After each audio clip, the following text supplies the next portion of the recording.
We all rely on farmers and ranchers, but farming is riskier than other businesses out there. Crop insurance helps farmers manage their risk. With crop insurance, farmers put skin in the game by paying premiums and shouldering deductibles. That keeps taxpayers from having to pick up the whole bill every time disaster strikes. Today, about 90% of U.S. farmland is insured, providing $100 billion in protection to more than 130 different kinds of crops. It's a testament to the program's success. Thank you for joining us for this week's Agri-Pulse Washington Week in Review. I'm Spencer Chase, joined as always by Agri-Pulse's Phil Brasher, discussing the week that was, agriculturally speaking, in Washington, D.C. And for viewers of this program for the last year, you might not recognize this particular setup, but longtime viewers will. And we're going to try something a little bit different here today. Phil and I are actually going to sit next to each other and discuss the week's events. And one of the first things that we want to discuss here today is that Ag Secretary Tom Vilsack, speaking before a Senate Ag Appropriations Subcommittee earlier this week, discussing really some broad plans for the Department of Agriculture, how it plans to use the money allocated in the president's budget. And Phil, one of the things that he talked about is something that's really been a hot topic, especially in the beef industry for quite a while, especially with last week the announcement of some funding in this direction. Secretary Vilsack seems very interested in the subject of processing capacity. Yes, it's clearly one of his priorities. The whole broad concentration, consolidation issue in ag is really percolated up. You're really starting to hear Republicans talk about it in a way that we never had before, especially in the Senate. And Secretary Vilsack addressed that directly in the committee, talked about it, repeated several times during the question. The most interesting thing he said was that he is working on, this is his word, creative approaches that he believes will significantly, and he used the word significantly, increase meat processing capacity.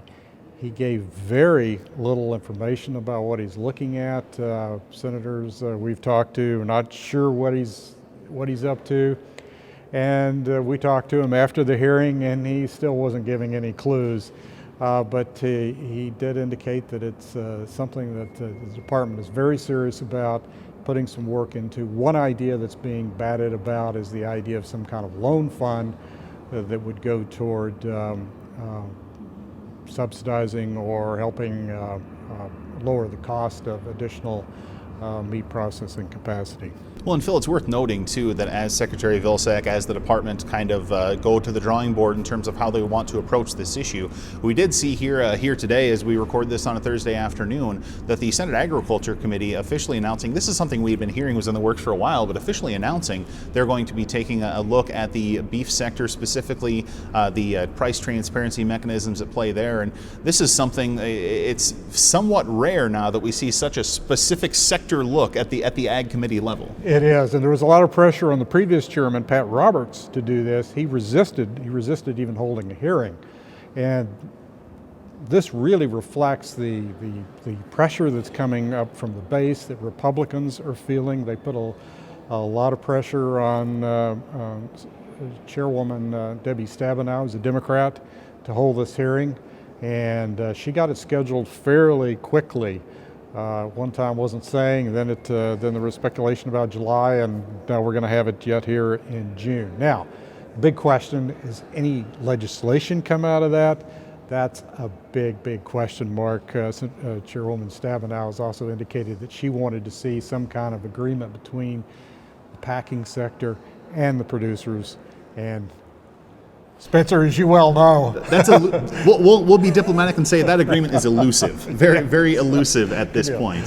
But as we mentioned, this hearing is going to be taking place next week, next Wednesday. If you want to be particular, we'll be sure to keep an eye on those proceedings, as well as a number of other things on the beef cattle sector. Would encourage you to check out Phil's story on Vilsack's hearing appearance earlier this week. We also have some broader coverage on the beef industry from the last couple of months that should get you up to speed on this subject. But I want to pivot here quickly into another subject also in the Senate, following up on House passage of the Farm Workforce Modernization Act earlier this year. We've kind of been wondering when the Senate was going to pick up that ball and run with it. And Phil, we saw this week the two senators kind of that have been designated the point members on this, sitting down with some ag and labor groups, kind of seeing where they might be able to sort out some issues on this subject. They did. It was also a way for these groups, as well as Ag Secretary Tom Vilsack, to make a push for the Senate to do something. Of course, we had a bill that passed the House earlier this year, the Farm Workforce Modernization Act, that would provide a path to legal status for existing workers who are in the country illegally, plus also expand the E-Verify program, reform the wage rate process, and so forth. It's gone nowhere in the Senate. We don't even have a bill yet in the Senate, but the two senators that you mentioned, Mike Crapo and Michael Bennett, they're both, they are the 2 points for this issue in their respective parties. They indicated that they would like to bring out a bill, but we haven't seen a bill, and we don't know exactly how it would move. Things are still a bit stuck, although we've got some new attention on the issue. Mm-hmm.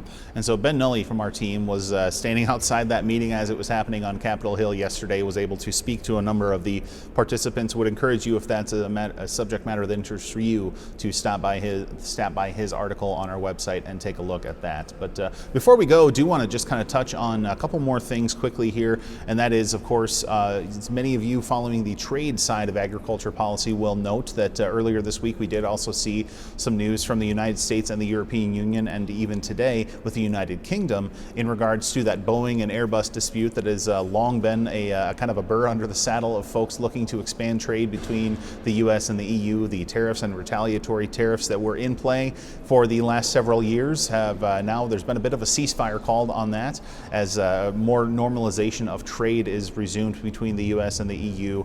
And some folks, including a number of folks in agriculture, hoping that this level of agreement could potentially lead to more normalized trade, including a trade agreement between the U.S. and the U.K., which of course has left the European Union. And so Bill Thompson has some deeper, more comprehensive coverage on those 2 agreements on Agri-Pulse.com.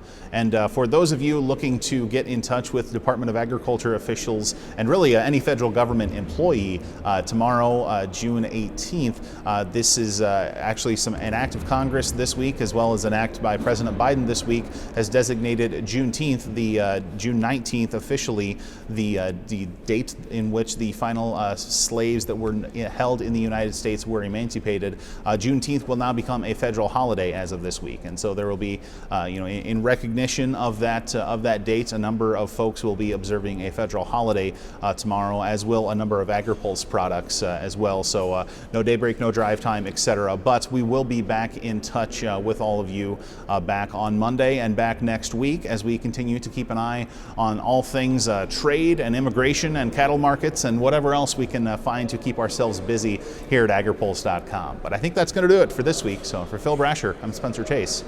Have a good one.